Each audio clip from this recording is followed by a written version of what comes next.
Here's something impressive that I find about Beam. Not too long ago, Avalanche Gaming made a post on X, and keep in mind, Avalanche, a very popular layer 1 blockchain.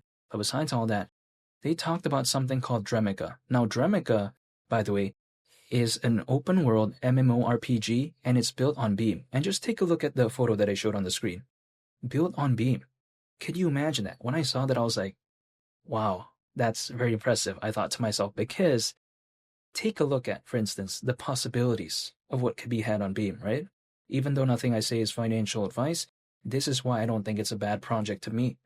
Granted, a lot of altcoins as of right now are having a slight pullback, but it doesn't matter to me because I focus on the fundamentals. I care about what the project is trying to do in the long term. And I think the fact that something like this can even be showcased on Beam, I think indicates that it's not such a bad project after all.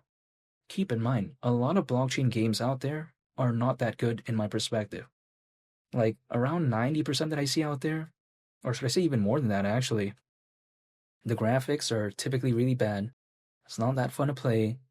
And then it feels very like tacky. Everything just doesn't feel fun.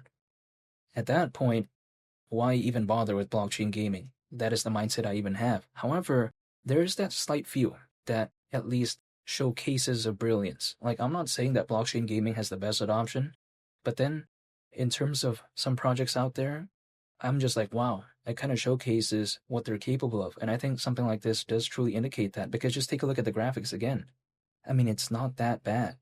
And if I didn't know, I would think that it looks kind of like, even an Xbox game or something like that. The vibe that I'm looking at here is like, Viva Pinata. I remember I played that game a very long time ago on the Xbox. But again, it just kind of has that vibe, but then a little bit more, I think, like modern in a sense. It looks more like up to date with right now, because of course Viva Pinata was a long time ago, but I'm just saying. This kind of has that vibe, to me at least, when it comes to the graphics, and I like that. And I think it kind of showcases the step in which blockchain gaming is heading. Now, if the games kept consistently becoming worse, then that's a little bit of a different case. That's a little bit alarming, actually. But then this doesn't feel that way to me. And I think Beam could very well be leading that kind of momentum when it comes to blockchain gaming, which is why when it comes to 25 cents, that would not surprise me whatsoever, arguably, if let's say we do ever see a fully fledged type of hypothetical altcoin season. Because, for instance, if we take a look at 25 cents, that is around a 32x from here, and market cap considering current circulating supply would be around $12.5 billion. This is not like 100, 200 billion. At that point, I wouldn't even believe in that. But this is just my perspective. Like, this is still over $70 billion less than Dogecoin's all-time high market cap. I don't find that too kind of, unrealistic to me. This is arguably my opinion. Now, also on top of that, Beam is allegedly an open source blockchain for gaming. Now, people may be thinking, okay, who cares about this? Well, it's because one of the main components of Beam is the Beam SDK. SDK stands for Software Development Kit, and this allegedly allows game developers to choose from a variety of tools that can be used to fuel and structure their in-game blockchain elements. And I think, again, it already kind of showcased that a little bit with, some of the things that have been talked about when it comes to Beam in the past. And also, again, just generally.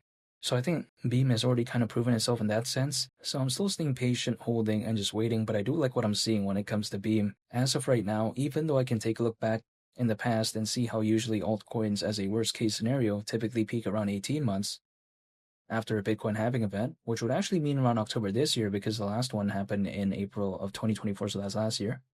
Even despite all that, I don't think that could hypothetically be 100% accurate, because who knows if it's going to be the same this time around, right? It can happen maybe in November, in December, or Q1 of next year, whatever the case may be. But I'm going to still stay the course. What do I mean by that? I'm going to still stick with my strategy.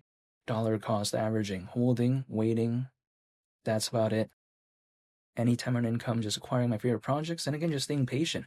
I treat this like a patience game because I am not a day trader.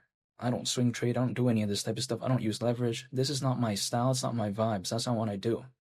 So then, what do I do? Again, just staying patient, holding, and waiting, that's it. And feel free to subscribe if you enjoyed this video. I'd greatly appreciate it. It's been Lee the Captain, and I'll catch y'all on the next one. I'm out.